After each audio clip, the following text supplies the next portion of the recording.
In 1519, Hernán Cortés and his men set foot in a world of unimaginable wealth and power. But what began as a meeting of civilizations quickly escalated into a brutal conflict that would shape history forever. 2 years later, it all came down to one final stand, the Siege of Tenochtitlan. For 3 grueling months, the mighty Aztec capital withstood wave after wave of relentless attacks. But in August of 1521, after fierce battles, betrayal, and unimaginable sacrifice, the city fell. This is the story of how an empire crumbled and the world changed forever. In April 1519, the conquistador Hernán Cortés landed near present-day San Juan de Ulua, triggering a cautious yet peaceful response from the Aztec Emperor Moctezuma II.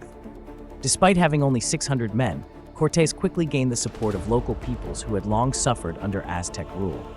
With these new alliances, he marched towards the heart of the Aztec Empire, Tenochtitlan. By November 8, 1519, he and his forces had entered the Grand City. At first, relations were diplomatic, but tensions quickly escalated. Cortés placed Moctezuma under house arrest, aiming to seize control of the empire, but the plan backfired, leading to an anti-Spanish uprising that resulted in the emperor's death.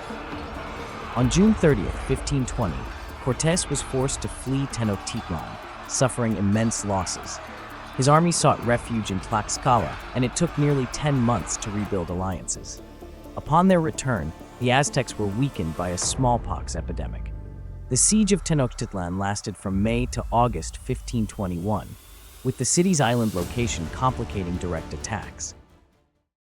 Tenochtitlan was a marvel of engineering, a city rising from the waters of Lake Texcoco, connected to the mainland by 3 wide causeways, to Tacuba in the west, Tepeyac in the north, and Iztapalapa in the south.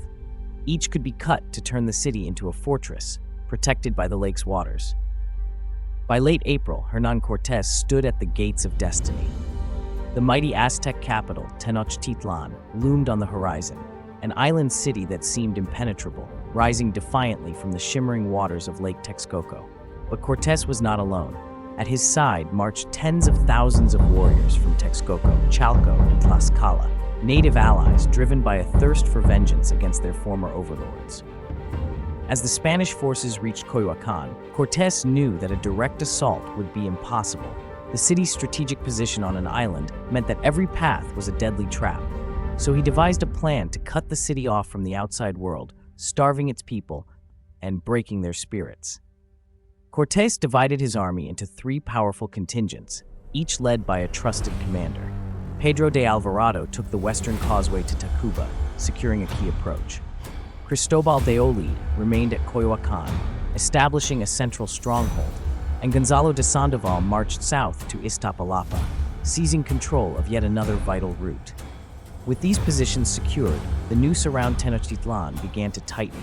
Supplies were cut off, no food, no reinforcements.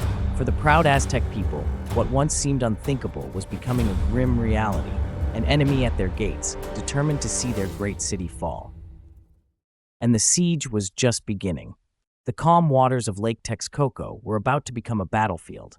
Hernán Cortés, determined to gain control of the lake, oversaw the construction of 13 brigantines, light, agile warships.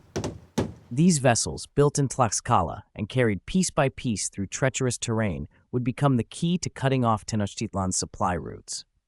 As the ships entered the lake, the Aztecs responded fiercely. Thousands of canoes, manned by warriors armed with obsidian-tipped weapons, surged toward the Spanish fleet. What followed was a chaotic battle on the water, a clash of ancient tradition and European naval tactics. The Aztecs fought with unmatched ferocity, but the Spanish, with their cannons and crossbows, gained the upper hand. The lake echoed with the sound of splintering wood and desperate cries. In the end, the Aztec fleet was shattered, and Cortés claimed victory. But the Aztecs would not surrender easily. They adapted, planting defensive stakes in the lake bed to impale the brigantines. Their traps worked. 2 Spanish ships were destroyed, and their crews captured. For a moment, hope flickered in the hearts of the Aztecs. Yet Cortés pressed on. The siege was tightening, and every battle brought the fall of Tenochtitlan closer. By mid-June, the Siege of Tenochtitlan turned even bloodier. Hernán Cortés ordered a series of attacks up the narrow causeways, hoping to force his way into the heart of the Aztec capital. But every advance was met with fierce resistance. The Aztecs knew every street, every canal, and turned their city into a deadly maze for the Spanish invaders. On June 15th, after repeated failures to break through, Cortés made a ruthless decision. He ordered his men to burn the outskirts of the city, the homes of the very people he claimed to liberate. Thick, black smoke rose from the suburbs as entire neighborhoods were reduced to ash, but the Aztecs refused to break. In late June, the battle reached a horrifying crescendo. In a brutal clash near the causeways, dozens of Spanish soldiers were captured. Among them were men who had marched alongside Cortés since the beginning of the conquest. The captured soldiers were dragged through the streets to the towering Templo Mayor, where they met a gruesome fate. Before the eyes of their comrades, the Spanish prisoners were sacrificed to the gods. Their hearts were torn from their chests and their heads displayed as a warning. Even Cortés himself narrowly escaped capture. The message was clear: Tenochtitlan would not fall without a fight. By mid-July, Hernán Cortés knew that time and patience were running out. The siege had dragged on for weeks, and cracks were beginning to form in his alliances. Some native warriors, weary of the endless bloodshed, began to waver. Sensing the danger, Cortés paused his assault and turned to diplomacy, pulling his allies back into the fold with promises of shared victory and spoils. With his forces unified once more, the attacks resumed, this time with brutal efficiency. Cortés led assaults deeper into Tenochtitlan and toward its northern sister city, Tlatelolco. The sprawling marketplace of Tlatelolco, once the heartbeat of the empire's trade, became a battlefield.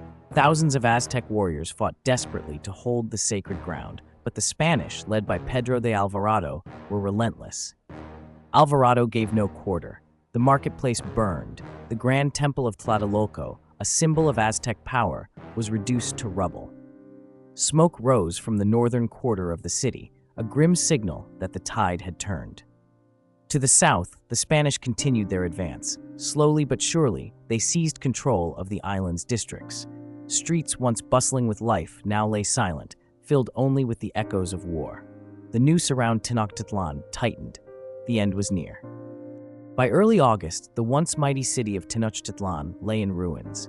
The canals that had once sparkled with life were now choked with ash and bodies.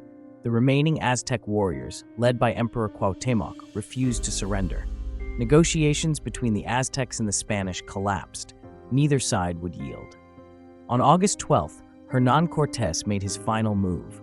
With a coordinated assault, the Spanish forces shattered the last of the Aztec defenses. The battered remnants of the empire fought with unimaginable courage, but the end was inevitable. The causeways that had once connected Tenochtitlan to the mainland now became paths of destruction. The following day, Pedro de Alvarado led his men into the heart of the shattered city. Streets once filled with song and ceremony were now silent ruins. The last Aztec warriors, backs against the water, fought desperately to hold their ground, but the Spanish had anticipated this final stand. Waiting on the water, Gonzalo de Sandoval commanded several brigantines, cutting off any hope of escape. As Cuauhtémoc tried to flee across the lake, he was intercepted, dragged aboard one of the Spanish ships. The last emperor of the Aztecs was captured. The fall of Tenochtitlan was complete. An empire that had stood for centuries was brought to its knees in a single tragic moment. The fall of Tenochtitlan marked the end of an era and the birth of a new one. The mighty city, once the jewel of Mesoamerica, was reduced to rubble. Its temples were desecrated, its canals ran with blood, and its people, once proud and free, were brought to their knees. The capture of Cuauhtémoc symbolized the death of the Aztec resistance. The emperor stood as the last embodiment of his people's defiance, an unbroken spirit in a shattered world. But with his capture came the collapse of an entire civilization. The nobility that had once governed the empire either lay dead or faced execution at the hands of their conquerors. For the Spanish, victory brought unimaginable wealth.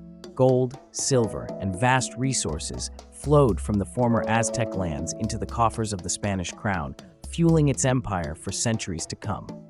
But for the indigenous peoples of Mexico, the fall of Tenochtitlan marked the beginning of centuries of subjugation, cultural erasure, and loss. What had once been a thriving civilization became a memory, its legacy hidden beneath the foundations of a new world. And yet, even in defeat, the story of the Aztec people endures, etched in history, whispered through generations, and remembered as a tale of courage, tragedy, and resilience in the face of overwhelming odds.